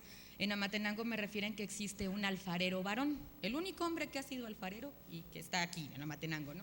Oye, ¿cómo que él es el alfarero? Entonces va una con las lideresas y las lideresas les contestan, no, él nada más vende, es su esposa la que lo hace porque aquí los hombres no saben hacer alfarería, ¿no? Entonces vamos con todas y vemos esto, ¿no? Pero llegamos con Carmen, que Carmen se autoidentifica como comerciante, ella no es de Amatenango, entonces ella nada más está para que si le hablan y le piden producción, le habla a sus artesanas y le hagan lo que ella les pide. Me dice, no, aquí si las mujeres no trabajan, le digo a los hombres. ¿Cómo? ¿Cómo que le dice a los hombres? Sí, es que los hombres también elaboran la alfarería. Le digo, ¿cómo que la elaboran? Sí, mire, por ejemplo, a mí me dan, más adelante vamos a ver una fotografía con una pieza sin pintar. A mí me dan mis alfareras las piezas sin pintar y yo aquí a mi yerno y a mi esposo las pongo a que decoren. Entonces, bueno, sale, entonces y ya hay 2 varones. No, pero no son los únicos. Los varones de las señoras que me entregan, cuando les pido pintados, luego son ellos los que se ponen a decorar. Entonces yo decía, bueno, como es una actividad ancestral tradicional, vamos a tener esta forma de trabajo como siempre ha sido y así va a ser. Y entonces cuando los niños o cuando los varones entren a esta dinámica de la producción de la alfarería, porque es más rentable que la agricultura, pues desde niños van a empezar a usar la arcilla y jugar. No, están empezando a decorar. No he llegado al momento de preguntar, todavía estoy en la definición de mi herramienta de trabajo del capital social, pero no he llegado todavía a preguntar a los varones si ellos se consideran alfareros. Es algo que estoy empezando a plantearme como posibilidad de, ¿no? Es la principal fuente de ingreso en la localidad y permite apoyar a la economía familiar. Y bueno, aquí viene lo que empieza a ser más interesante cuando se hace la investigación. Gracias. Esta alfarería se ha ido modificando conforme a lo que el mercado les ha ido solicitando. Entonces, para no irme más a las cosas conceptuales, los invito a que vean las 2 fotografías. Si se dan cuenta, en la fotografía del lado izquierdo, abajito van a encontrar unas tortugas que no tienen nada que ver con Amatenango. Sí, no tienen nada que ver con Amatenango.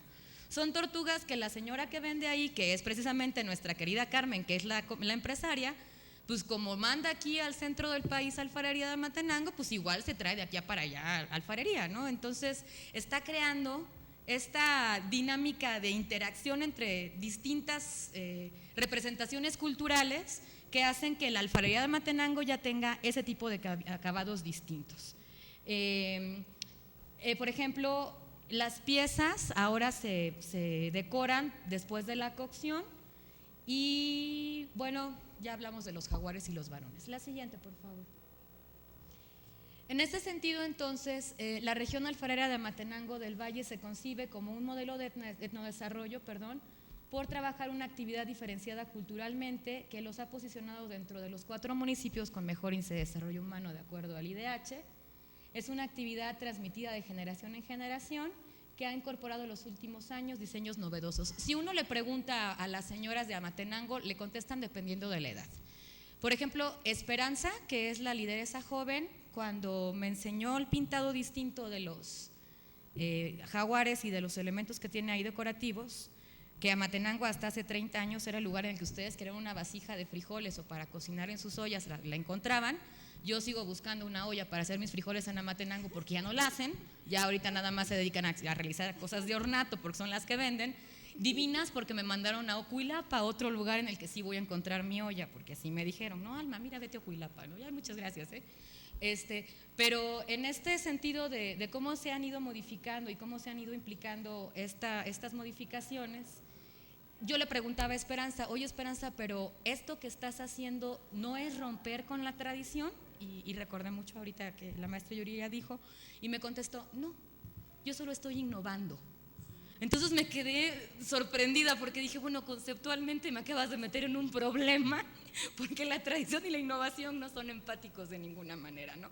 Pero entonces estamos hablando de esta nueva generación de mujeres que dicen que la alfarería va a continuar mientras continúen teniendo la materia prima para elaborarla, que siguen involucrando hasta los varones, que siguen diciendo que tal vez lo que ganen no sea mucho, pero estos 20, 30 pesos que tengo en mi bolsa al día, si no tengo alfarería no los hago de otra manera. Y que como me dijo Albertina en algún momento, cuando yo llegué y le pregunté, ¿y para ti qué significa ser alfarera? Y venía muy con la idea de, no, me va a decir que la tradición y la costumbre, me contestó, es mi forma de ganar dinero. Entonces, con este entendido, la razón de ser y la forma por la que estamos haciendo la investigación y planteando esto como un modelo como representación de realidad, no como algo que se tenga que repetir, por favor, es una representación de lo que ocurre y el conocimiento del capital social, esos son los avances que tenemos hasta el momento. Gracias.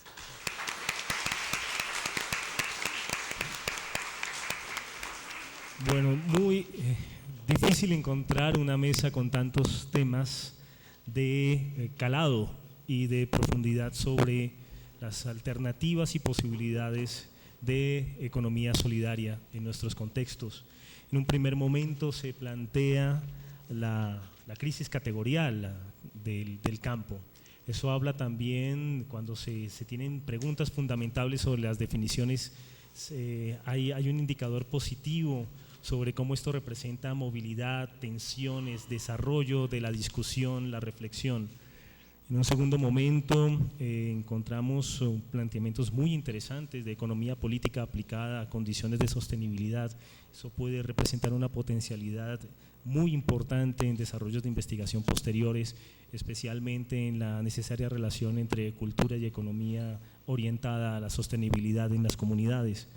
En un tercer momento, el estudio sobre las cajas populares en León y San Francisco plantean una interesante posibilidad metodológica de análisis en economías populares y alternativas de democratización en la posibilidad de acceso al recurso financiero.